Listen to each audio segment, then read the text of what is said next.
नमस्कार। जिंदगी में कई बार ऐसे मौके आते हैं जब जीत या हार मायने नहीं रखते। उससे भी बड़ा हो जाता है सही और गलत का सवाल। क्या सही है और क्या गलत है? ऐसे समय में हमें ये तय करना होता है कि हम मुश्किल रास्ता चुनेंगे या आसान रास्ता। आज मैं भी एक ऐसे मोड़ पे खड़ा हूँ। आप सब जानते हैं कि मुझे एक झूठे केस में फंसाया गया, मुझे जेल भेज दिया गया, एक चुनी हुई सरकार को गलत तरीके से गिरा दिया गया, हमें कई महीने जेल में रखा, पर आखिरकार सच की जीत हुई। 27 फरवरी को अदालत ने मुझे पूरी तरह निर्दोष घोषित कर दिया। कोर्ट ने कहा केजरीवाल निर्दोष है, केजरीवाल ने कोई भ्रष्टाचार नहीं किया। कोर्ट ने सीबीआई की जांच पे ही सवाल खड़े कर दिए और जांच अधिकारी के खिलाफ एक्शन लेने के आदेश दे दिए। लेकिन सच का रास्ता आसान नहीं होता। सीबीआई ने तुरंत इस फैसले को हाई कोर्ट में चुनौती दी और ये केस जस्टिस स्वर्णकांता शर्मा जी के सामने लगा।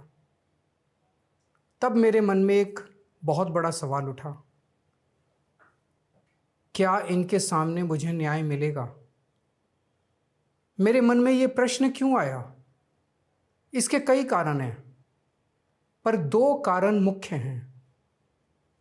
पहला कारण ये कि आरएसएस की जिस विचारधारा वाली सरकार ने झूठे आरोप लगा के मुझे जेल डाला, जज साहिबा ने स्वयं माना है कि उस विचारधारा से जुड़े संगठन अखिल भारतीय अधिवक्ता परिषद के मंचों पे वे कई बार जाती रही हैं।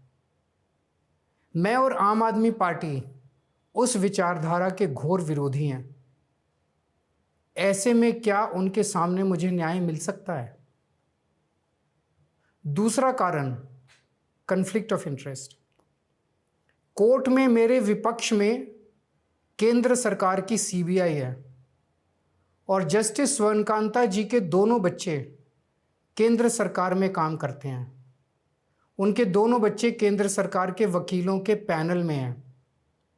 हमारे सामने कोर्ट में दूसरी ओर से वकील हैं सॉलिसिटर जनरल श्री तुषार मेहता जी। तुषार मेहता जी दोनों बच्चों को केस देते हैं। उन्हें कितने केस मिलेंगे, कौन से केस मिलेंगे, ये तुषार मेहता जी तय करते हैं। भारत सरकार के पैनल में लगभग 700 के करीब वकील हैं, लेकिन जस्टिस स्वर्णकांता जी के बेटे सबसे ज़्यादा केस पाने वाले वकीलों में से एक हैं। उनके बेटे को 2023 से 2025 के बीच लगभग 5,904 केस डॉकेट मिले। इससे उनके बेटे को करोड़ों रुपए की फीस मिली। आज की तारीख में उन बच्चों का भविष्य और कमाई दोनों काफ़ी हद तक तुषार मेहता जी पर निर्भर है। तो किसी के भी मन में ये चिंता स्वाभाविक है कि अगर जज साहिबा के बच्चों की कमाई और उनका भविष्य सामने खड़ा वकील तय कर रहा है, तो क्या जज साहिबा उस वकील के खिलाफ फैसला कर पाएंगी? मैं ये स्पष्ट करना चाहता हूं कि मुझे जुडिशरी पे पूरा भरोसा है। मैं जुडिशरी का बहुत सम्मान करता हूं। जब मेरे खिलाफ गलत साजिश हुई तो हमारे देश की जुडिशरी ने ही मुझे न्याय दिया था। जब मुझे झूठे केस में गिरफ्तार किया गया तो इसी जुडिशरी ने मुझे बेल दी थी। इसी जुडिशरी ने मुझे उसी झूठे केस में दोष मुक्त करार किया है। पिछले 75 वर्षों में जब जब देश पे आंच आई, हमारे देश की जुडिशरी ने देश को बचाया और नागरिकों के हितों की रक्षा की है। मैं जस्टिस स्वर्णकांता जी का भी बहुत सम्मान करता हूँ। मुझे उनसे या उनके परिवार से किसी भी प्रकार की कोई व्यक्तिगत आपत्ति नहीं है। लेकिन न्याय का एक बहुत बड़ा सिद्धांत है, justice should not only be done but should also be seen to be done. इसलिए मैंने जस्टिस स्वर्णकांता शर्मा जी से पूरे सम्मान के साथ अनुरोध किया कि वो इस कन्फ्लिक्ट ऑफ इंटरेस्ट जैसे कारणों की वजह से इस केस से खुद को अलग कर लें, लेकिन उन्होंने मेरी दलीलें खारिज कर दी और फैसला दिया कि वो स्वयं ही ये केस सुनेंगी। आज मेरे सामने सबसे आसान रास्ता है कि मैं उनका आदेश मान लूं और एक बड़ा वकील खड़ा करके उनके सामने अपना केस लड़ूं। पर यह मुद्दा अब सिर्फ मेरे केस का नहीं है, बल्कि आम लोगों के न्याय प्रणाली पर भरोसे का है। ऐसी दुविधा के मौके पे बापू ने हमें सत्याग्रह का रास्ता दिखाया। बापू ने कहा था कि जब भी किसी अन्याय का सामना करो तो उसका पहला कदम विरोध नहीं बल्कि बातचीत होना चाहिए।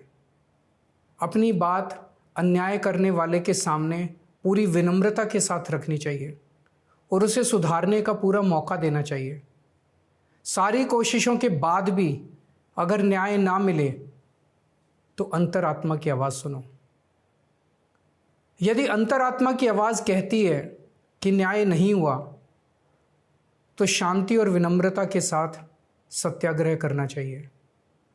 फिर उसके जो भी परिणाम हों वो सहर्ष स्वीकार करने चाहिए।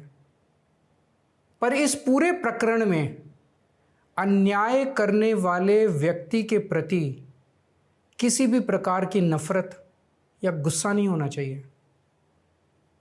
मैंने भी बातचीत से शुरुआत की, पूरी निष्ठा और विनम्रता के साथ जस्टिस स्वर्णकांता जी के सामने अपनी बात रखी, उन्हें इस केस से अलग होने के लिए याचना की। मैंने आग्रह किया कि मेरा केस हाई कोर्ट के किसी भी अन्य जज द्वारा सुन लिया जाए, लेकिन उन्होंने मेरी प्रार्थना अस्वीकार कर दी। उन्होंने फैसला दिया कि वे अपने आप को इस मामले से अलग नहीं करेंगी और ये केस वो स्वयं ही सुनेंगी। उनके दिए गए इस फैसले से मैं पूरी विनम्रता पूर्वक असहमत हूँ। इस पूरे घटनाक्रम के बाद मेरी आशंका और गहरी हो गई है कि क्या उनके सामने मुझे न्याय मिलेगा। बापू के दिखाए रास्ते पर चलते हुए सत्याग्रह की भावना से अब मैंने फैसला किया है कि मैं इस केस में जस्टिस स्वर्णकांता जी के कोर्ट में ना तो स्वयं पेश होऊंगा और ना ही मेरी तरफ से कोई वकील पैरवी करेगा। जस्टिस स्वर्णकांता जी जो भी फैसला सुनाएंगे उस पर समय आने पर मेरे जो भी कानूनी अधिकार हैं, जैसे सुप्रीम कोर्ट में चुनौती देना आदि, वो सभी कदम लेने के लिए मैं स्वतंत्र हूँ। ये बात आज मैंने एक पत्र लिखकर जस्टिस स्वर्णकांता जी को भी सूचित कर दिया है। मेरा जस्टिस स्वर्णकांता जी से किसी प्रकार का व्यक्तिगत विरोध नहीं है। यदि भविष्य में भी कभी उनके सामने मेरा कोई अन्य केस लगता है जिसमें मेरे विरोध में बीजेपी, केंद्र सरकार या तुषार मेहता जी नहीं हैं, तो मैं उनके समक्ष जरूर पेश होऊंगा। आप पूछ सकते हैं कि यदि मैं जस्टिस स्वर्णकांता जी के रिक्यूजल ऑर्डर से असहमत हूं तो उसके खिलाफ सुप्रीम कोर्ट क्यों नहीं जा रहा? उसकी तैयारी कर रहा हूं। ये पूरा मामला बहुत नाजुक और संवेदनशील है। कानून को ध्यान में रखते हुए, जुडिशरी के सम्मान को ध्यान में रखते हुए और लोगों के न्याय व्यवस्था पर भरोसे को ध्यान में रखते हुए एक एक कदम उठाना है। मैं ये कदम अहंकार या किसी विद्रोह या विरोध की भावना से नहीं उठा रहा। इस कदम के जरिए मेरा मकसद देश की कानून प्रणाली को चुनौती देना भी नहीं है और ना ही मेरा मकसद न्याय व्यवस्था का अपमान करना है। इसी केस में मैंने हर स्टेज पे, हर अदालत में अपना पूरा सहयोग दिया है। मैं न्यायपालिका का बहुत सम्मान करता हूँ। इसी न्यायपालिका की वजह से आज मैं आज़ाद घूम रहा हूँ। मेरा सिर्फ और सिर्फ इससे एक ही मकसद है, देश की न्याय व्यवस्था पर लोगों के भरोसे को और मजबूत करना, लोगों में ये अटूट विश्वास भरना कि ज़रूरत पड़ने पर हमारे देश की न्याय व्यवस्था से उन्हें न्याय ज़रूर मिलेगा।